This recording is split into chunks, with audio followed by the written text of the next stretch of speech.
वजन मत बढ़ने दो। आपकी हाइट के हिसाब से जो वजन है उसको मेंटेन करो। ज्यादा खा लिया, जॉगिंग करो, दौड़ो, उसको कम करो। तो ये मोटे मोटे मेडिकल साइंस की चीजें हैं, ये सब मान। पराठा में दो राय है, कुछ कहते हैं खा सकते हो, कुछ कहते हैं नहीं खा सकते। इख्तलाफ का फायदा उठाओ, खा लो। डॉक्टरों की राय में बड़ा इख्तलाफ है, पराठा खाएं कि नहीं खाएं। इजमाए उम्मत से ये, डॉक्टरों के इजमा से ये साबित नहीं है, इसलिए हम खाते हैं सुबह पराठा। और देसी घी का खाते हैं, ये डीजल के नहीं खाओ। तो क्योंकि बहुत ज्यादा फिर वो एतदाल से तजावुज हो जाएगा। एक आम आदमी के लिए यही सूट यही है, वरना आम आदमी कहां से लाएगा जौ उबाल के और मल्टीग्रेन। और उसमें टेंशन इतनी है ना मल्टीग्रेनों में। एक दिन मैंने मल्टीग्रेन आटा पकाया, घर वालों से कहा खाना बनाओ, तो मैंने कहा बस पराठा खा के मर जाना ये ज्यादा बेहतर है मल्टीग्रेन आटे से खा के जिंदा रहने से। मुश्किल, टेंशन में ना डालो, लेकिन कुछ तो हो ना, वजन तो ना बढ़ने दो ना कम से कम। तो एतदाल से ना अपनी सेहत की परवाह करो। हफ्ते में कम से कम एक दिन जॉगिंग कर लिया करो, अगर रोजाना नहीं हो रही। अगर जॉगिंग नहीं हो रही, वॉकिंग तो करो मेरे भाई। चलो तो सही, रात को या शाम को या सुबह को वॉकिंग तो करो, कुछ तो हिलो तो कम वक्तो। मकसद, मेरा मकसद ये है। पड़े पड़े मर जाओगे, दफ्तरों में बैठे हुए हैं, वहां भी खा रहे हैं, पता नहीं पेट क्यों खराब नहीं होता।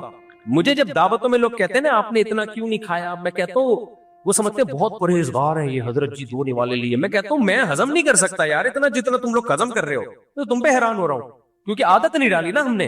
लोगों ने आदत डाल के ना अपने मैदे के स्पेस को बढ़ाया हुआ होता है, वो खाए जा रहे हैं, हजम हो रहा है। मेरे से नहीं होता हजम। मैं अगर सुबह पेट भर के नाश्ता किया बहुत ज्यादा, दोपहर पेट भर के, रात को नहीं खाया जाएगा, फिर रात को हल्का खाना पड़ेगा। या खाए जा रहे हैं, खाए जा रहे हैं। और लोग कहते हैं हमारा मैदा बहुत मजबूत है। ये मैदा मजबूत नहीं है, ये ढीठ है, ये बदतमीज मैदा है, ये ढीठ है, ये मरवाएगा तुम्हें। वो मैदा ज्यादा अच्छा है जो थोड़ा ज्यादा खाओ तो खराब हो जाए। वो सिग्नल दे देता है कि बस आपने उसको खिला खिला के ढीठ बना दिया। वो कह रहा है यार बस अब कब रोजाना खराब थोड़ी होता रहूंगा मैं। जैसे एक डॉक्टर ने बताया, मैंने कहा डॉक्टर साहब तो इतना गंदा पानी कराची में आ रहा है, लोगों के पेट खराब नहीं होते। कहते हैं ये इसलिए नहीं कि पानी अच्छा हो गया है, पेट आदी हो गया उस गंदा पानी पीने का। तो पेट खराब नहीं होगा, लेकिन उस गंदे पानी के जो साइड इफेक्ट है वो तो बहरहाल जाहिर होंगे। पेट तो आप किसी भी इलाके में जाओ, 2-4 दिन पानी आपका पेट खराब करता है, फिर पानी की आदत हो जाती है इंसान को। लेकिन उसमें जो गंद है वो तो पेट खराब करेगा ना, वो सॉरी बॉडी को खराब करेगा वो। तो इसलिए मेरे भाई सेहत से बढ़कर दुनिया में कोई नेमत नहीं है। वहमी ना बनो, सब कुछ खाओ पियो, मसनूई चीजों को बोलो छोड़ दो। और ये कोल्ड ड्रिंक से ज्यादा खतरनाक ये ताकत के जूस हैं। कहते हैं मैं फ्रेश डब्बे का फ्रेश जूस पीता हूं। जब डब्बे का कह दिया तो फ्रेश जूस है नहीं। ये बेवकूफ।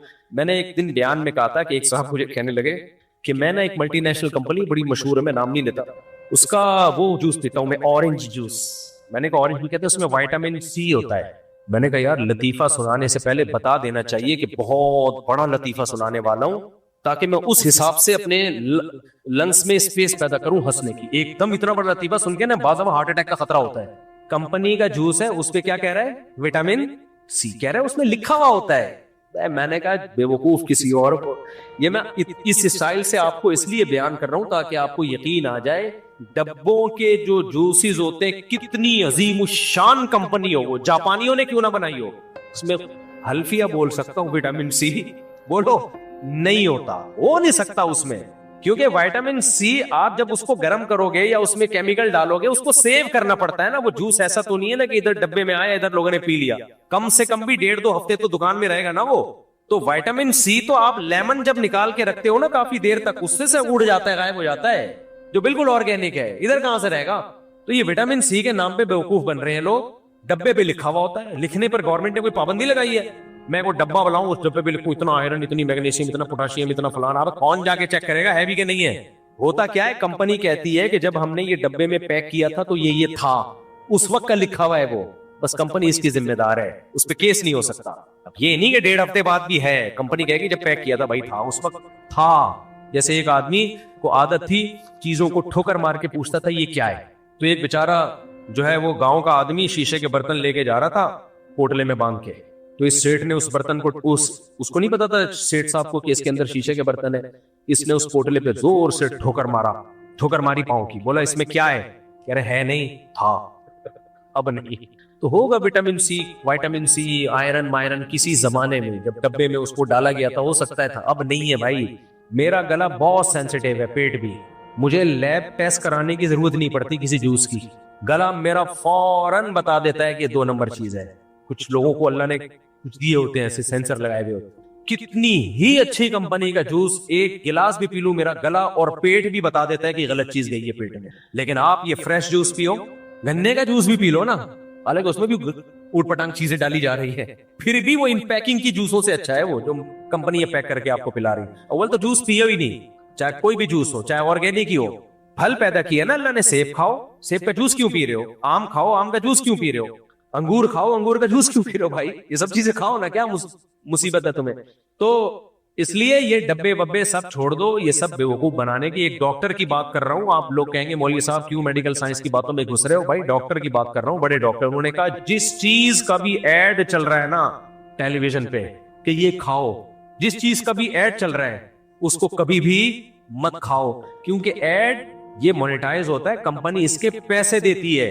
तो एड चला के वो कंपनी फिर अपने पैसे अपनी प्रोडक्ट बिकवा के वो पूरे करती है। वो आपकी सेहत के लिए कंपनी वजूद में आई नहीं है। आजकल अस्पताल सेहत का काम नहीं कर रहे, जूस की कंपनियां तुम्हारी सेहत का क्यों ख्याल करेंगी भाई? जिन अस्पतालों का काम था हेल्थ, वो जिम्मेदारी पूरी नहीं कर रहे और आप समझ रहे हो कि कमर्शियल एक कंपनी है जूस की, वो आपकी सेहत का ख्याल करेगी। तो ये रमजान में लोग पी रहे होते हैं फलाना कंपनी का जूस, फलाने कंपनी का जूस, बेड़ा गर्क कर रहे हो। जवानी में कुछ पता नहीं चलता। हमारे दोस्त पठान आते हैं, हमें तो कुछ नहीं होता। मैं कहता हूँ बेटा अभी कुछ नहीं होगा, पठानों की भी अब वो सेहतें नहीं रहे। पठानों के दादे 99 साल तक शादियां कर रहे होते थे, अब कर रहे हैं। कोयटा वालों की हड्डी देखो, फौलाद जैसी हड्डी होती है पठानों की। एक डॉक्टर ने कहा पठान की जो कोयटा और ये जो केपीके में पहाड़ी इलाकों के पठानों की हड्डी इतनी मजबूत है, अगर ये सेहत का ख्याल करें ये 150 साल तक जिंदा रहे। इतनी मजबूत हड्डी है। हड्डियों के स्पेशलिस्ट ने मुझे बिल वास्ता बताया किसी के जरिए, इतनी मजबूत हड्डी आज रही है पठानों की वो सेहत। आप देख लो, मैं भी पेशावर से होकर आया, वही यार 50 साल में सब आड़े तिरछे भाई, 60 साल में सब टेढ़े मेढ़े। कोयटा में भी कोई ब्लड प्रेशर का मरीज है, कोई सांस का पेशेंट है, कोई वो गए वंस अपॉन अ टाइम। तो ये सब का बेड़ा गर्क किसने किया है? ये सब इसी ने किया है, चीनी ने, बेकरी आइटम ने, कोल्ड ड्रिंक ने। अब गांव देहातों में भी ये चीजें आ रही हैं बहुत तेजी से, डबल रोटियां खाना शुरू कर दी उन्होंने। तो इतना तो बनता है, इन चीजों को खत्म नहीं कर सकते, कम से कम कम कर दो। क्या ख्याल है भाई? गलत तो नहीं कह रहा? नान मान मत खाया करो। मैं से तो हमारे अब्बा को एक दिन किसी ने डबल ब्रेड दे दी, डबल रोटी। हमारे अब्बा गांव देहातों के पले हुए, वो रोटी खाने के आदी थे, उनको किसी ने दी डबल रोटी। हालांकि पाकिस्तान नेवी में थे और पूरी दुनिया घूमी, ऐसे देसी नहीं थे कि दुनिया का पता ही ना हो। सारी दुनिया का कोई मुल्क नहीं छोड़ा उन्होंने, सिवाय चीन और ऑस्ट्रेलिया के। कहते मान ही गया, बाकी पूरी दुनिया में ट्रैवलिंग, डबल रोटी नहीं खाते थे। एक दिन मुझे याद है वालदा ने दे दी कि खा लें। जब घुमाया ना मुंह में चिपट जाती है डबल रोटी, ऐसा ही होता है ना। कहते हैं इतना गुस्से में, कहते हैं ये अल्लाह ने गुनाहों की सजा दी हुई है लोगों को, रोटी से हटा के किस पे लगा दिया? डबल रोटी, चिपट जाती है मुंह में। मैं भी डबल रोटी जब खाता हूं ना तो चाय के साथ उसको नरम कर करके उतारता हूं, मतलब चिपड़ती आटे की तरह चिपक जाती है। अंग्रेज के जितने खाने हैं, कोई एक भी कमबख्त ढंग की चीज नहीं खाता। बर्गर बंद खाता रहेगा, मुंह में चिपड़ता रहेगा वो सारा। हमारी रोटी या लाल आटे की कैसा मजा आता है चबाने में, करके हलक में नीचे उतरती है। और इस रोटी का एक वेट होता है, इस वेट की वजह से कब्ज नहीं होता, ये भारी होती है, जाती है ना, पुश करती है। तभी लोग कहते हैं हम सुबह नाश्ते, एक साहब से मैंने कहा यार तुम वॉशरूम नहीं जाते? कहते हैं यार वॉशरूम में जब मैं नाश्ता करता हूं तो पिछला वाला जाके अगले वाले को पुश करता है, फिर रिपोर्ट पेश होती। समझ रहे हो? एक पूरा साइकिल, एक सिस्टम है कुदरत का बनाया हुआ कि भाई जब आप लाल आटे की रोटी खाते हो, फाइबर होता है उसमें, वो जाती है पुश करती है, उसका एक वेट होता है। अगर आप बर्गर खाओगे वो वेट नहीं बनेगा आपका।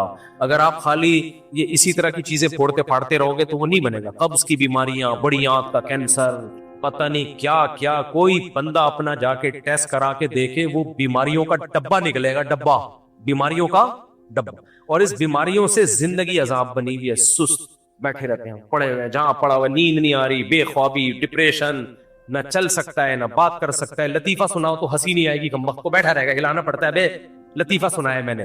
रोने की बात करो, रोना नहीं आएगा, समझ में नहीं आ रहा होता हो क्या रहा है। दूसरी शादी की बात करो तो ये फिर वो दूसरी शादी लेके बढ़ गए। जवान होते और फुल आपके जो है ना बॉडी एक्टिव होती, दूसरी शादी की बात सुन के पड़क जाता है एकदम, अरे यार क्या जबरदस्त हो गया। करते नहीं करते वो आपका हेडेक है। अब तो सुस्त पड़े रहते, हिलते ही नहीं है। तो ये सब इसकी अलामत है, जिंदगी की रंगीनियां खत्म। और ये इसकी अलामत है। हमारा एक दोस्त था, आदत होती है ना, लोग कहते हैं बुढ़ापे में जवानी के मजे। पहले बूढ़े कहते हैं यार हजरत जी आप तो बुढ़ापे में जवानी के मजे ले रहे हो। वो लड़का था 24 साल का, मेरा दोस्त था। मैंने कहा कैसी गुजर रही है? कह रहे जवानी में बुढ़ापे के मजे ले रहा हूं। मैंने कहा हमने ये तो सुना है बुढ़ापे में जवानी के मजे, ये फर्स्ट टाइम सुना है। कह रहे नहीं मैं जवानी में मुफ्ती साहब बुढ़ापे के मसले, कह रहे यहाँ भी दर्द होता है इधर भी दर्द होता है। एक ने तो मुझे कहा मुफ्ती साहब, जवान लड़का है, कह रहे यार मैं जब सजदे से क़याम में खड़ा होता हूँ ना नमाज में, कड़ाके निकलते हैं मेरे, कड़ाके।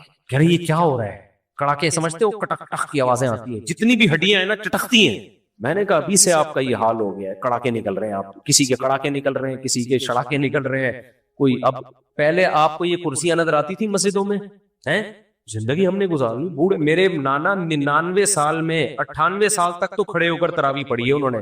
क्या था भाई, कोई मेडिकल साइंस नहीं जानते थे, कोई यूट्यूब नहीं था जो डॉक्टर गाइड कर रहे हो, ये नहीं था। बस ये जो कोल्ड ड्रिंक, पिज़्ज़े, बर्गर और ये जो आप बाजार से प्रोटीन वाला गोश्त लेते हो ना, फ्रीज जो फ्रोजन गोश्त होता है, इसकी भी बड़ी कंप्लेन है। मैं इसकी हिम्मत नहीं कर रहा आपके सामने इस गोश्त की, मैं कारोबार बंद नहीं करना चाहता। गोश्त वही अच्छा होता है, जाओ जबा करवाओ और ले आओ। ताजा ताजा नहीं बोलूंगा, वो व्लॉग याद आ जाता है वो उन लोगों का नहीं जो मुंह पर लाल मास्क लगा के आता। इट इज कॉल्ड गोश्त। ये फिर जो फिरोजन गोश्त होता है, पता नहीं कितने कितने महीनों में, बाज लोग कहते हैं, मैं किसी पे इल्जाम नहीं लगा रहा, हो सकता है कुछ लोग करते हो कुछ ना करते हो, लेकिन बहुत सी कंपनियां उसमें इंजेक्शन दे दे के उसको सेव करती हैं। कुछ जायके के इंजेक्शन दिए जाते हैं मसालों के लिए ताकि वो अंदर चला जाए, उसमें क्या क्या डाला जा रहा है। मेरा दोस्त कल आया मछली लेके, कहते हैं अब मैं बारबेक्यू करूंगा मछली का। मेरे लिए अलग मछली बनाई है बगैर मसाले वाली, हालांकि मैं मसालों का शौकीन हूँ। क्यों? मेरे इतने तजर्बे, ये बाहर के मसाले जब लगते हैं ना, अब मछली खाने का फायदा कम होगा, उस मसाले को पेट में उतारने का नुकसान बोलो ज्यादा होगा। मैंने कहा नहीं, मसाला बनाओ घर का मसाला, अदरक लहसुन वसन जो भी काली मिर्च वाली वो बना लो। आप पिसा हुआ मसाला बाहर से खरीद रहे हो ना, मुझे एक बहुत ईमानदार ताजिर ने बताया है जो 2 नंबरी नहीं करता, उसने बताया कि मैं 2 नंबरी नहीं करता, लेकिन कुछ 2 नंबरियां ऐसी हैं वो करनी पड़ेंगी मुझे, और मैं बता के करता हूं वो, और मैं बताता हूं भाई ये मिलावट इसमें है और हर जगह है, ताकि मेरा माल हराम ना हो। वो 2 नंबरी कह रहा है। हल्दी को जब हम पीसते हैं उसमें कलर बोलो मिलाते हैं। मैं नहीं कह रहा सारे करते होंगे, हो सकता है कुछ लोग ना करते हो। आपको हल्दी चाहिए, हल्दी की वो लेकर आओ, उसको खुद कूट लो, थोड़ा सा कमर में दर्द होगा फिर ठीक हो जाएगी, ठीक है। काली मिर्च का पाउडर भी मैंने इस्तेमाल करना छोड़ दिया है। कुछ भरोसा नहीं है भाई मुल्क में क्या हो रहा है। एक दफा मैं जूड़िया बाजार गया तो बहुत दफा हूं, लेकिन एक दफा मैंने ये मंजर देखा मसालों के मार्केट में। मैं जब अंदर घुसा हूं ना, इतने बड़े बड़े चूहे, इतने बड़े बड़े यार, वो सब चीजें खा खा के ना इतने मुस्टंडे हो गए थे। मैं व्लॉग बना सकता था, लेकिन मैंने कहा किसी का कारोबार का बेड़ा गर्क होगा। आप कह सकते हो लोगों का जो बेड़ा गर्क हो रहा है, तो एक बंदा कर रहा हो ना, वहां तो माशाल्लाह हर दूसरे तीसरा आदमी, हर दूसरा तीसरा की दुकान का यही हाल। डिस्प्ले बड़ा खूबसूरत, बादाम पिस्ते, डिस्प्ले पे आप जाएंगे ना, साफ सुथरे बादाम, साफ सुथरे पिस्ते, ऐसा खूबसूरत। पीछे गोदाम जहां से ये आ रहा है, मैं घुसा हूं उस गोदाम में, जो मंजर मैंने वहां देखा है ना, उफ, पीछे जो गोदाम की हालत थी। उसने कहा भाई यही सिस्टम क्या चल रहा है, यही सिस्टम चल रहा है, पीछे गोदाम, डिस्प्ले पे तो बड़ा साफ सुथरा होता है। एक आदमी ने बताया मैं बहुत बड़े होटल में गया, इतना साफ सुथरा हाइजेनिक खाना उनका जबरदस्त। कह रहा मैं एक दिन किचन में गया हूं ना, प्याज पे जो कट रहे थे लोग पांव रख रख के चल रहे थे उस प्याज पे, मुलाजमी। समझ में आ रही है कि नहीं आ रही? प्याज का ढेर लगा हुआ ना, तो जगह नहीं मिल रही, उसी पे से चल के चला। अंदर कुछ और होता है। बाहर मुल्कों में तो बड़ा ख्याल किया जाता है। सऊदी अरब में किचन में कैमरे लगे होते हैं, बैक में खुराक वाले 24 घंटे बंदे बिठाए हुए, देखते रहोगे। हमारे यहाँ ऐसा कोई सिस्टम है? बोलो कहीं कोई कैमरा देखा आपने? हमें तो सामने जो नजर आ रहा है, मसालों में क्या डल रहा है कुछ पता नहीं है। मैंने एक दफा बयान में कह दिया था कि हमारे मसाले बैरून मुल्क पाबंदी है उनपे। किसी ने कहा लो, फिर कंपनियों के नाम लिए कि देखो ये मसाला भी सऊदी अरब में मिलता है, ये मसाला भी सऊदी अरब में मिलता है। भाई देखो, जब कोई बंदा बात करता है ना, उससे उसका मतलब पूछा जाए, फौरन इतराज ना किया जाए। तो मैंने उनको, मसाले मिलते ही नहीं कंपनियों के, लेकिन उसका फॉर्मूला चेंज होता है। यहां पर जो बिरयानी मसाला है और है, सऊदी अरब में उसी कंपनी का बिरयानी मसाला बोलो अलग हो। यहां पर जो बिरयानी जो निहारी मसाला मिलेगा जिस कंपनी का, वो अलग है। यही जब जाएगा अमेरिका में तो चेन, वो ये गन अफोर्ड नहीं कर सकते। तो ये शरीयत का हुक्म है, तो छोड़ दो अपने आप को, इन फजूल चीजों से बचाओ अपने आप को, ताकि एक अच्छी इंसान जिंदगी गुजारे। अल्लाह रसूल भी खुश होंगे इससे, मेरा ख्याल है। क्या ख्याल है? और दीनदार लोगों पे तो ये बहुत ही बुरा लगा है। अल्लाह अमल की तौफीक। बाद उलमा कहते हैं फी सबीलिल्लाह से मुराद सिर्फ किताल फी सबीलिल्लाह है, इससे कुछ और मुराद लेना तहरीक कुरान के जुमरे में आता है। ये बात गलत है। ये जरूर है कि जहां कुरान में फी सबीलिल्लाह जिहाद के माना में आया है तो वहां तो जिहाद ही के माना में है, लेकिन कुरान और सुन्नत में खुद फी सबीलिल्लाह दूसरे मानी में भी इस्तेमाल हुआ है। हदीस में आता है जो हज पे निकलता है वो भी फी सबीलिल्लाह, जो मस्जिद में नमाज के लिए आता है वो भी फी सबीलिल्लाह। तो कोई भी दीन के काम में निकला है वो फी सबीलिल्लाह ही कहलाएगा। गड़बड़ यहां होती है कि जिहाद में जो फजाइल हैं, बाज मौके पे जिहाद को फी सबीलिल्लाह कहा गया है, तो जो जिहाद के फजाइल हैं वो आप किसी और जगह पे फिट ना करें फी सबीलिल्लाह कह के उसको।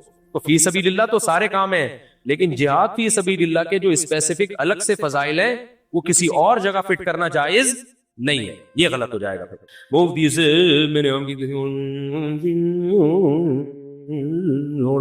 शिया सुन्नी की बात नहीं किया और मुझसे अगर कोई शख्स अरे हया के खिलाफ मसले ना पूछा करो। एक मसला पूछा थोड़ा हया के खिलाफ है, छप्पड़ में पूछ लो, इतने खुले डुल्ले मसले नहीं ऐसे पूछा करो भाई। और हर एक के है भी नहीं ना, बाज मसले हया के खिलाफ होते हैं लेकिन जरूरत उनको सबको उनकी जरूरत होती है, वो फिर मैं अनाउंस कर देता हूँ। लेकिन बाज मसले को इनफरादी नौयत के होते हैं, हया के खिलाफ भी है, तो क्या जरूरत है उनको अनाउंस करने की। दूसरा, मुझे लीमू रोजाना अपने खर्चे पर पीऊं या दूसरों के, बाकी कह रहे हैं हड्डियां कमजोर हो जाती हैं और पीने से, क्या लिखा है, पर्सनल एक्सपीरियंस रहा है, हड्डियां कमजोर हो जाती हैं। विटामिन सी से हड्डियां कमजोर की होंगी मेरे भाई। कुछ लोग ये करते हैं जब ये लेमन का पानी पीते हैं ना तो ये दांतों में लगता है, उसका एसिड ये दांतों को खराब कर देता है। मेरे दांतों को नहीं करता, मैं तो ऐसे पीता हूँ, लेकिन दांतों को खराब कर, दांत खराब होना शुरू होते हैं तो वो समझते हैं हड्डियां कमजोर हो रही है, तो उसका तरीका स्ट्रॉ से पिया करें फिर वो, समझ रहे हो, क्योंकि लेमन है तो एसिड ना जब दांतों से लग के जाता है ना तो ये इसकी तह को खराब करता है। तो ऐसे लोगों के लिए फिर ये है कि वो स्ट्रॉ से पिया करें। दूसरी बात, लेमन गर्म पानी में डाल के कुछ लोग निहार मुंह पीते हैं, ये बिल्कुल गलत है। वो कि इसके कुछ फायदे हैं लेकिन पेट की ऐसी की तैसी हो जाती है, क्योंकि लेमन एसिड है, जब आप खाली पेट पीते हैं तो वो मैदे की दीवारों को मुतासिर करता है, उसमें गड़बड़ करता है। ये मुशाहिदे पर मबनी एक हकीकत है। बिल्कुल जब खाली पेट हो तो मेरा ख्याल है इज्तिनाब करें, बाकी किबला हकीम से पूछें क्या करना है आप लोग, लेकिन कोई इससे नुकसान नहीं होता। हाँ, एसिड जो भी आप खाएंगे थोड़ा बहुत कैल्शियम को वो हो सकता है नुकसान करे, लेकिन हम कैल्शियम की दूसरी चीजें इतनी खा रहे होते हैं कि वो नुकसान की तलाफी हो जाती है उससे, समझते हो।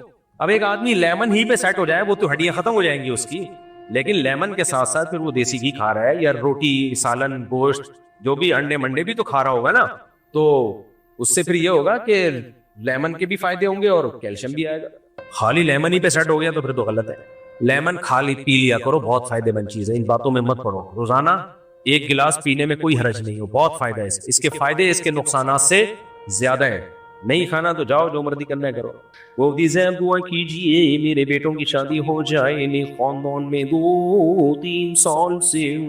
इतना हल्का हल्का लिखता हूँ, चश्मा लगाना पड़ता है, शर्म आती है मुझे, बुरा लगता है और अच्छा नहीं लगता, शो खराब होती है चश्मा लगाना। चश्मा भी देखो बूढ़ों वाला रखा है मैंने, मजबूरी है, यहाँ तक बकदरे जरूरत लगाता हूँ। वो निजाम तो मेरे बेटों की शादी हो जाए, ने खानदान में 2-3 साल से कोशिश है, मगर कुछ समय जब लड़की वालों को पता चलता है कि आपसे इस्लाही ताल्लुक है तो उनकी शादी नहीं होती। दूसरी शादी के मेरे से इस्लाही ताल्लुक है इसलिए शादी नहीं हो रही, तो मेरी तो एक भी नहीं होनी चाहिए थी। फिर जो लोगों को खुद मोटिवेट कर रहा है उसकी 4 कैसे हो गई? आप कह सकते हो आप मशहूर हो और आपके पास पैसा वैसा है वगैरह वगैरह, तो अब मशहूर हुआ ना। 2011-12 में मेरी तीसरी शादी हुई थी, उस वक्त तो बहुत ज्यादा मशहूर भी नहीं था, तो इसलिए कुछ किस्म के लोग शादी नहीं करेंगे, कुछ किस्म के शादी कर देंगे। तो तलाश करते रहो रिश्ते, एक न एक दिन हो जाएगा। कमारा कोई नहीं मरता, ये ध्यान में रखो। कमारा जो मर रहा है वो अपनी हमाकत से कमारा रहने की वजह से मरता है। अल्लाह ताला ये बेसिक जरूरतें इंसान की पूरी करते हैं। हदीस में आता है 3 लोगों की अल्लाह ने मदद का वादा किया है, उसमें एक वो शख्स है जो निकाह करना चाहता हो, तो अगर वो सीरियस है ना इसमें, अल्लाह उसका इंतजाम करेगा। मैंने ऐसे ऐसे लोगों की शादी होते देखी है जिनकी कोई इम्कान ही नहीं था, सिरे से मायूस होकर मेरे पास आए थे। मैंने कहा यार आप कोशिश, कारोबार की भी कोशिश करो, रिश्ते भी तलाश करते रहो, अल्लाह ने चाहा हो जाएगी। आज हो भी गई, उनकी औलाद भी है। ये ऐसा काम है अल्लाह की मदद के बगैर होता नहीं है। मुर्तजा मेरे अब्बू और मेरे सूसर शादी नहीं करवा रहे, मेरा निकाह हो गया है पर रुखसती नहीं कर रहे और शादी का पूरा खर्चा मैं उठा रहा हूँ, कुछ बता दी क्या करूँ।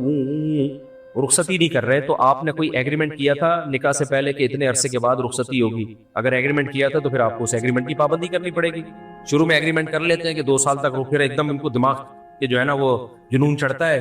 तो भाई जब आपने किया था मुआहदा तो फिर उसकी पाबंदी करो, और अगर ऐसा मुआहदा नहीं था, जल्दी रुखसती तय हुई थी, फिर अगर देर कर रहे हैं तो जुल्म कर रहे हैं, फिर घोड़े पे भगा के ले जाओ, यही कह सकता हूँ।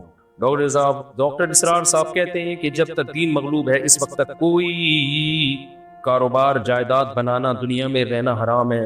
पता नहीं डॉक्टर इसरार ने ऐसा कहा भी है कि नहीं कहा, बाज लोग ऐसा कहते हैं, लेकिन उससे दीन गालिब होने के बजाय और मगलूब हो जाएगा, क्योंकि जायदादें भी नहीं होंगी, कारोबार भी नहीं होगा, तो मुसलमान और कमजोर हो जाएंगे, तो वो तो थोड़ा बहुत जो गलबे का इम्कान था वो भी मार्केट से शॉर्ट। डॉक्टर साहब ने ऐसा कहा नहीं होगा मेरा ख्याल है हमारे दिन में, और अगर कहा होगा तो उनसे पूछा जाए, अगर जिंदा होते तो पूछते उसका मतलब, उनके बेटे जिंदा हैं उनसे पूछें कि आपके वालिद साहब ने जो ये कहा था इसका क्या मतलब, क्या बताना चाह रहे थे। हमारे दिन में रहमानियत तो नहीं है, लेकिन फिर भी हमारे तबलीगी बुजुर्ग जो रायवन में मुकीम हो जाते हैं सारा साल सब कुछ छोड़ छाड़ कर, क्या ये सही है?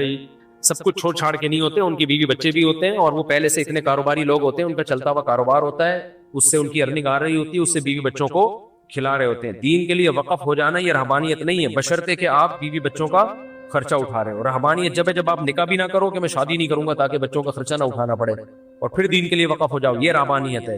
या शादी हो गई और अब बीवी का खर्चा नहीं उठा रहे, वक़फ कर दिया, तो वो कहां से खाएगी भाई?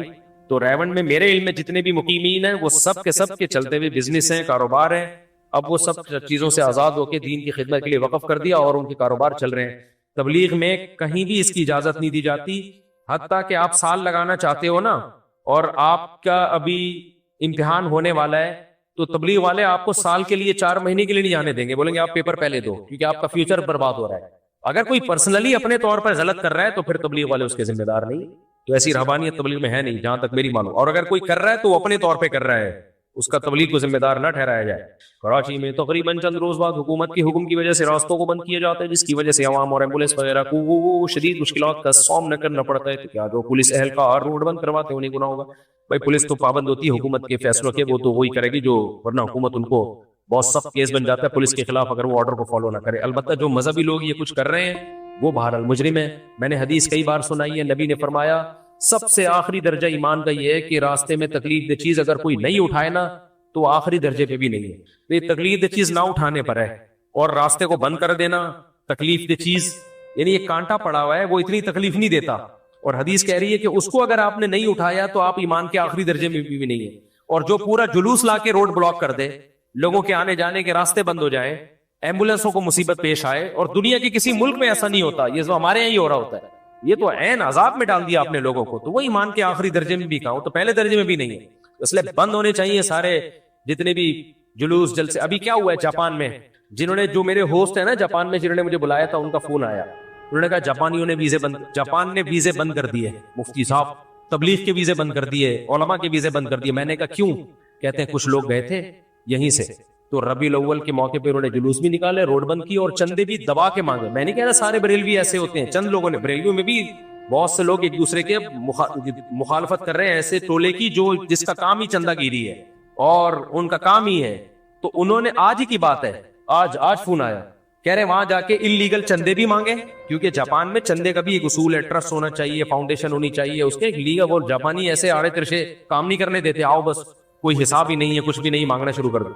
और रोड वोड क्या कह रहे हैं, सब पे जापानियों ने पाबंदी लगा दी। कह रहे हैं मैं गया हुआ हूं जापान, केस किया है हमने, हम कह रहे हैं भाई हम नहीं चंदे मांगते, हम रोड ब्लॉक नहीं करते, हम तो तबलीग वाले, हम तो मस्जिदों में तबलीग पर इतना जबरदस्त काम हो रहा था, चंद बेवकूफों की वजह से सब पे पाबंदी लग रही। और इसके अलावा भी कुछ मुल्कों में, चाइना में भी ऐसा हुआ था, वो लोग कहते हैं रोड क्यों ब्लॉक कर रहा है भाई तू, लोगों का, आप चंद आदमी हैं, उनका अपना मसला है, तो आप चंद लोगों, देखो मैंने मस्जिद का माइक बाहर बयान में खोलने की इजाजत नहीं दी, क्योंकि मेरा जो बयान सुनना चाहता है वो सुने, जो नहीं सुनना चाहता मैं जबरदस्ती क्यों सुनाऊं उसको, जब मेरा नजरिया नहीं है, जब दूसरे वाले का नजरिया नहीं है। अब मैं दलील ये दूं कि नहीं मैं हक बात करता हूं, सब सुने, ये आप बात थोप रहे हो। तो मेरे भाई रबीउल अव्वल सबका मुत्तफिकी राय नहीं है कि रबीउल अव्वल मनाना चाहिए, जुलूस निकालने चाहिए। कुछ लोगों की राय है कि होने चाहिए, कुछ लोगों की राय है कि नहीं होनी चाहिए। तो जिनकी राय होने चाहिए वो अपनी राय सब पे क्यों ठोस रहे हो भाई, क्यों रोड ब्लॉक कर रहे हो? आप इंडोर करो, इंडोर मुहर्रम के ताजिए भी आप करो, इंडोर आप जो मातम की है वो भी करो, हमें कोई एतराज नहीं है। इंडोर जो भी हो आपका पर्सनल मामला है, जो मर्जी करते रहो, लेकिन रोड पे वही होगा, या तो इस्लाम से उसकी परमिशन ली जाएगी और चारों अइम्मा का उस पर इत्तिफाक होगा, मुसलमानों का इत्तिफाकी मसला होगा, या ये कि पूरी कौम उस पर मुत्तहिद होगी, हाँ भी हम सबका मसला ही, फिर होगा, अदरवाइज नहीं होगा। तो इस पे आवाज उठानी चाहिए, समझ रहे हो कि नहीं समझ रहे? अभी जापान में पाबंदी लगा दी, वीजा ही बंद कर दिए उन्होंने, कोई वीजा नहीं मिलेगा, जाओ। कितनी आजादी थी यार वहां के, मैं गया था, इतना क्राउड होता था जापान में बयानात सुनने वालों का, और बरेलवी उलमा भी जाते थे, दूसरे भी सब जाते थे, सब पे पाबंदी लगा दी चंद लोगों की वजह से, चाइना में भी ऐसा ही हुआ है। और फिर हम कहते हैं असल में इनको इस्लाम से नफरत है ना, फिर बातें भी हम बैठ के, भाई इस्लाम से नफरत होती तो जलसों से पहले भी वो पाबंदी लगाते। तो ये है साहब, तो ये सब बंद होना चाहिए सारा धंधा, भाई उतरना मस्जिद के अंदर। अहम सवाल है, पूरा पड़े, मेहरबानी होगी। अगर ईद मिलादुन्नबी, तीजा 40वां ये सब गलत है तो फिर मदारिस, उनका निसाब, सह रोजा, 4 महीने, मस्जिद के गुंबद, मीनार, खत्म बुखारी, ये सब तो साहबा ने इस्लाफ नहीं किए, फिर क्यों करते? ये मौका होता है। मौका क्या मतलब? मदरसे में काम हुआ है, बुखारी खत्म हुई है, अब बच्चों की हौसला अफजाई करनी है, अपने अपने घरों को जा रहे हैं, आलिम बने, उनकी हौसला अफजाई के लिए दसार बंदी की एक तकरीब हो रही है, बिल्कुल एक माकूल वजह है इसकी। और आप जो 12 रबीउल पर ईद मिलादुन नबी मना रहे हो, इस दिन नबी आए नहीं है, नबी 1400 साल पहले आए थे, 1400 साल पहले आए थे, अब थोड़ी आ रहे हैं। यहां तो मदरसे के तलबा बाकायदा फारिग हो रहे हैं, खुशी हो रही है उनको, जैसे आपकी शादी हो रही है। जब शादी हो रही है तो शरीयत ने कहा मनाओ, वलीमा करो, मुबारकबादें दो। अब जब शादी को 31 दिसंबर को आपकी शादी हुई थी, आप वलीमा भी करें, आप सेलिब्रेट भी करें, आप लोगों को जमा भी करें, तंबू भी लगाएं, देगे भी पकाएं, बांटें भी, क्योंकि हो रही है, खुशी का मौका है। लेकिन आप अगले साल 31 दिसंबर को दोबारा तंबू लगा रहे हो कि पिछले साल 31 दिसंबर को मेरी शादी हुई थी, अब मैं दोबारा तंबू लगा रहा हूं, तो लोग कहेंगे भाई साहब वो 1 साल हो गया, अब कोई उसकी मार्केट में कोई नया माल आया है, बच्चा पैदा हुआ है, उसकी कोई आउटपुट है, तो जिस दिन बच्चा पैदा होगा तो फिर आप अकीका भी करो, 2 बकरे काटो। लेकिन बच्चा जब पैदा हुआ, 1 जनवरी को पैदा हुआ, अगले साल फिर 1 जनवरी को आप बकरे काट रहे हो, फिर उससे अगले साल 1 जनवरी को काट रहे हो, तो शरीयत कहेगी जब पैदा हुआ था वो मौका था, बकरा भी काटो, खिलाओ भी, सेलिब्रेट भी करो, तकरीब भी करो, इवेंट भी करो, समझ में आता है। अब हर साल उसी दिन करना, ये तो इसकी कोई सेंस नहीं बनती है। तो मदरसों में जो खत्म बुखारी होता है वो उस टाइम पे होता है जब बुखारी खत्म होती है। ये नहीं होता कि बुखारी खत्म हुई 1 मुहर्रम को, फिर अगले साल 1 मुहर्रम को, फिर अगले साल 1 मुहर्रम को, ऐसा नहीं होता। समझ में आ रही है बात कि नहीं आ रही है? और बाकी तबलीगी जमात में जो एक रेवंड का इज्तिमा होता है, ये तो भाई एक जरूरत है लोगों की, क्योंकि शरीयत में तबलीग फर्ज है, उसका कोई मुतय्यन तरीका इस्लाम ने नहीं बताया, और हम पे छोड़ दिया कि जिस जमाने में जो तरीका सूटेबल लगे उस तरीके को इख्तियार किया जाए। तो अहलुल्लाह को, बुजुर्गों को यह तरीका सूटेबल लगा कि इस तरीके से लोगों को मस्जिदों में ले जाया जाए, टाइम लगाया जाए, तो इससे लोगों को फायदा होगा, तभी वो इसको ना सुन्नत कहते हैं। और अगर वो ये समझेंगे इस तरीके में नुकसान हो रहा है तो छोड़ भी देंगे, लेकिन चूंकि नुकसान हो नहीं रहा, फायदा हो रहा है, इसलिए पकड़ा हुआ उन्होंने। और रायवन भी कोई जगह खास नहीं है, रायवन में जगह ली हुई है। अगर उनको ये लगा कि रायवन की बजाय फलानी जगह ज्यादा बेहतर है तो वहां शिफ्ट हो जाएंगे वो। अगर उनको ये लगा कि ये इस तारीख को जो हम इज्तिमा कर रहे हैं, अक्सर ये अक्टूबर नवंबर में होता है, इसके बजाय जून में होना चाहिए तो जून में शिफ्ट कर देंगे। कोई स्पेसिफिक डेट थोड़ी है उनकी। समझ में आ रही है बात की नहीं आ रही? इसी तरह मदरसों का जो निसाब है, सहाबा के दौर में तो लोग नबी से सीखते थे, उसके बाद जब अरबी ग्रामर और फिक़ा और ये मुदव्वन हुआ तो एक उसको स्ट्रक्चर देना पड़ा कि इस स्ट्रक्चर, ये पीरियड होंगे, ये टाइम होगा, ये 8 साल का निसाब होगा, ये सब आसानी के लिए। तो आपके पास तो ये जो आप रबीउल अव्वल में कर रहे हो, इसकी कोई दलील नहीं है इसके जायज होने की। तो इसको बुखारी के खत्म बुखारी, और ये जो मस्जिदों के गुंबद हैं, कहते हैं ये भी बिदअत है। ये तो ताबीईन के दौर से चले आ रहे हैं, ताबीईन के दौर से एक शिआर बन चुका है इस्लामी, के गुंबद देख के पता चल जाता है कि ये क्या है, मस्जिद है। कोई ना बनाए गुंबद तो कोई हरज नहीं, बना ले तो भी ठीक है, ना बनाए तो भी ठीक है। इसका इससे रबीउल अव्वल से क्या ताल्लुक है भाई हर एक के घर बनाने का एक तरीका होता है। डिफेंस में अलग स्टाइल है, औरंगी टाउन में अलग स्टाइल है, अमेरिका में अलग स्टाइल है। तो इसी तरह मस्जिदों को भी एक अलग रिवाज है कि भाई मीनार होगा, उससे पता चल जाएगा कि ये क्या है, मस्जिद है। पहले ये मीनार बना करते थे मुअज्जिन के लिए, ऊपर चढ़ के अजान दिया करेंगे ताकि सब जगह आवाज जाएगी। अब वो एक अलामती तौर पे बाकी रह गया है, अजान इकामत जो स्पीकर पे होती है, तभी उलमा कहते हैं मीनार हो तो भी ठीक है, मीनार ना हो तो भी ठीक है। इसका रबीउल अव्वल के जलसों से क्या ताल्लुक है? तो ये ऐसे ही बिदअत, कोई इसकी हकीकत नहीं है। अगर ये बिदअत नहीं है तो फिर बिदअत है क्या? हमारा ये सवाल है। बिदअती से ना इल्जामी जवाब पूछा करें, उससे क्या, फिर ये जो हदीस में आता है जो हमारे दीन में कोई नई चीज ईजाद करे वो बिदअत है, तो इससे क्या मुराद है? क्या इससे ये मुराद है चरस पीना, हीरोइन पीना?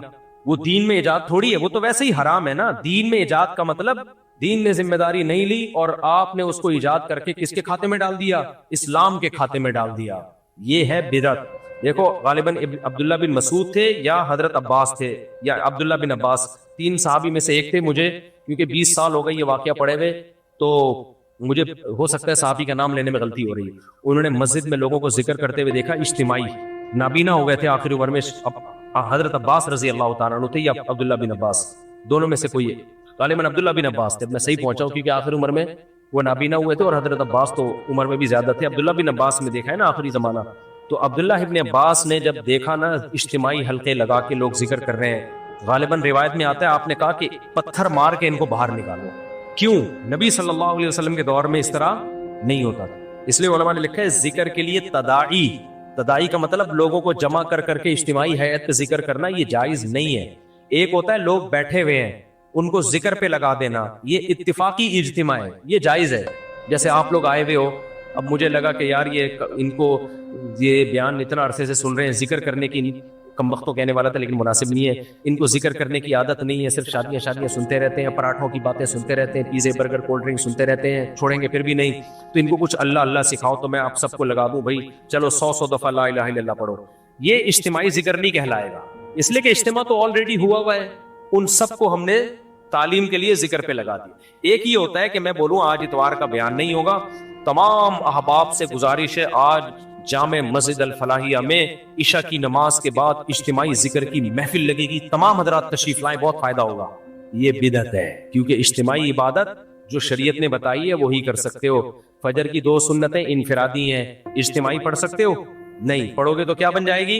बिदअत, क्योंकि 2 फर्ज इज्तिमाई होंगे, 2 सुन्नत नहीं। ज़ोहर की 4 सुन्नत इनफिरादी, फर्ज क्या है? इज्तिमाई। तो इबादत में अपनी तरफ से आप इज्तिमा ऐड नहीं कर सकते। तहज्जुद के लिए इज्तिमा भी जायज नहीं है। मैं अल फलाहिया मस्जिद में रात को 4 बजे तहज्जुद होगी, तमाम महल्ले महल्ला और जितने भी लोग हैं उनसे गुजारिश है तशरीफ ले आए, सारे महल्ले वाले आ रहे हैं। भाई बिदअत है। सिर्फ रमजान में तरावी के लिए इज्तिमा हो सकता है, इसके अलावा इज्तिमा नहीं हो सकता। हाँ इत्तिफाकी इज्तिमा हो जाए, मैं तहज्जुद पढ़ रहा हूँ, आप आए, आपने कहा चलो मैं भी नियत बांध लूं, ये ठीक है। साहबा में ऐसा ही होता था, नबी सल्लल्लाहु अलैहि वसल्लम तहज्जुद पढ़ रहे होते थे, साहबा भी आपके पीछे आके नियत बांध लेते थे। तदाई समझते हो लोगों को जमा कर करके बुलाना। तो अब्दुल्ला बिन अब्बास ने क्या देखा, इज्तिमाई जिक्र की महफिल है, इतना गजबनाक हुए। अब हमारे बरेलवी भाइयों से मैं पूछता हूँ, ये हदीस तो आप भी सही मानते हो, इसको मैं किसी वक्त मौका मिला तो रेफरेंस के साथ इंशाल्लाह इसको पेश कर दूंगा। तो वो तो जिक्र कर रहे थे ना, अब कोई उनसे कहता कि इसकी मुमानात की दलील बताओ, कहां लिखा है कि ये इज्तिमाई जिक्र नाजायज है? तो यही कहा जाएगा भाई अब्दुल्ला बिन अब्बास ये देख रहे हैं कि कहां लिखा है कि ये जायज है। नबी ने नहीं किया, सहाबा ने ये इज्तिमाई जिक्र इस तरीके पे नहीं किया, तो इसका मतलब ये जायज नहीं। ये इनफिरादी तौर पे आप करें, इस तरह हयात बना के करना ये ठीक नहीं है। तो वो लोग अगर ये सब कुछ देख लेते जो हम रबीउल अव्वल में कर रहे हैं, वो तो इतनी सी छोटी सी चीज पे अब्दुल्ला बिन अब्बास को, साहबी रसूल को इतना गुस्सा आ गया। वो जब ये देखते कि इतना कुछ हो रहा है और ये ऐसे तंबू लग रहे हैं और ऐसी बत्तियां और ऐसे रोड जाम और वो नाचना गाना तक भी शुरू हो गया, अब तो केक कट रहे हैं और पता नहीं क्या क्या हो रहा है, तो कहाँ वो पत्थर मारने का नहीं कहते, वो कुछ और मारने का कहते हैं। लेकिन मैं बता रहा हूँ कि साहबी रसूल को कितना गजब आता, वो बिदत के बहुत शदीद खिलाफ थे साहबा इकराम, बिदत को नहीं पनपने देते थे वो लोग।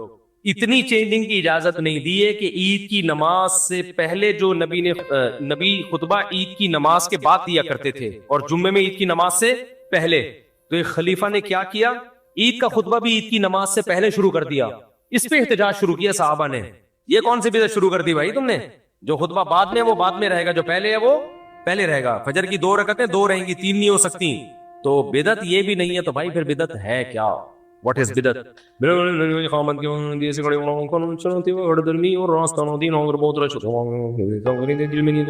बस इकामत के वक्त देर से खड़े होना बाज लोग करते हैं, इस पे मुझे पूरी तहकीक नहीं है। बाज लोग हय्या अला सलाह पे खड़े होते हैं, फिक़ह की कुछ किताबों में इस तरह लिखा हुआ है, इसके दलाइल क्या है? हकीकत ये है कि मेरा इस पे पूरी तौर पर रिसर्च नहीं है, तो मैं जब तक पूरी रिसर्च नहीं कर लूंगा इसमें मैं बात नहीं करूंगा। कार चलाते वक्त हट धर्मी और रास्ता ना देना, अगर बहुत रश हो तो बाइक वाले सब एक साथ गुजरने लगे और दिल में नियत हो कि मेरी गाड़ी को ना मार दें, इतना मुश्किल मसला पूछा है, एक गिलास नींबू और पूछना। कार चलाते वक्त हट धर्मी और रास्ता ना देना, बहुत रश हो तो बाइक वाले सब एक साथ गुजरने। बाज दफा ये होता है, मैं समझ गया क्या पूछना चाह रहे हैं, बाज दफा ये होता है कि आप दूसरों को जब रास्ता देते हो ना, बस आप गए क़यामत तक। हमारे यहाँ गली में ऐसा हुआ, एक साहब की गलती से उन्होंने कह दिया पहले आप, गाड़ी लेके खड़ा हुआ था यहाँ पे, जब पहले आप उसने कहा ना, अच्छा थी शबे बारात और कब्रिस्तान जाने वालों का रश था, नबी की मोहब्बत में कहाँ जा रहे थे?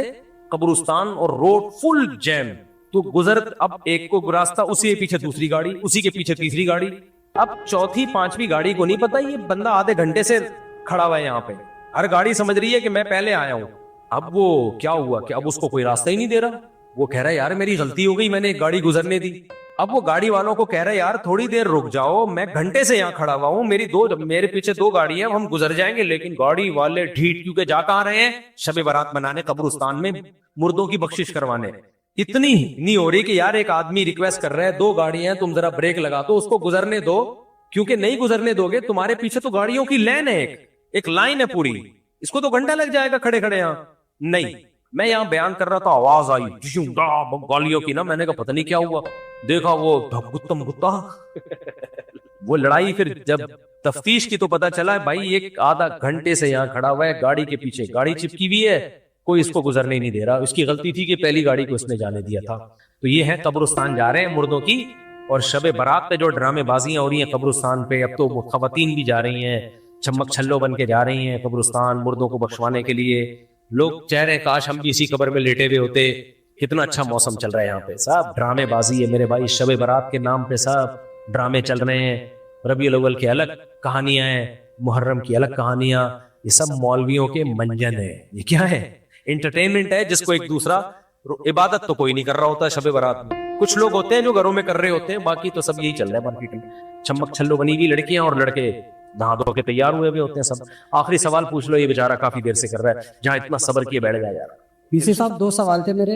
एक का तो आपने बताया कि आप बाद में हवाला दे देंगे कि ये जो बिद्दत के हवाले से मशहूर है, क्योंकि अभी जो कल रबीउल गुजरा उसमें मैंने लंगर खाने से इनकार कर दिया, तो साथ ही इसने मेरे को तंज दिया कि तुम्हें नबी से मोहब्बत नहीं है।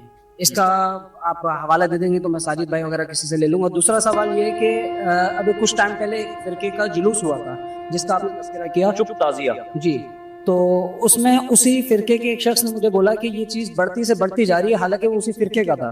तो मैं ये समझता हूँ कि जो इस्लामी हमारे स्कॉलर्स हैं बुलंद सतह पे, चाहे वो जिस फिरके के भी हैं, इनको आपस में बैठ के बातचीत करनी चाहिए कि जो नई से नई चीज़ होती जा रही है, बिलफर्ज अगर वो 5 बजे जुलूस खत्म होता था तो वो 7 बजे खत्म हो रहा है। तो इन चीज़ों को महदूद करने की ज़रूरत है मेरी नज़र में। और इसके हवाले से देखो, ये महदूद ऐसे होंगी कि शिया के शिया स्कॉलर बोले इसके खिलाफ। ईरान में रोड पे कोई जुलूस कोई ताजिया नहीं होता, हालांकि वो शिया स्टेट है। तो शिया स्कॉलर आगे बढ़ के बोले भाई ये हमारा इससे ताल्लुक नहीं है, जो ईरान में होगा वो भी यहाँ भी वही होगा।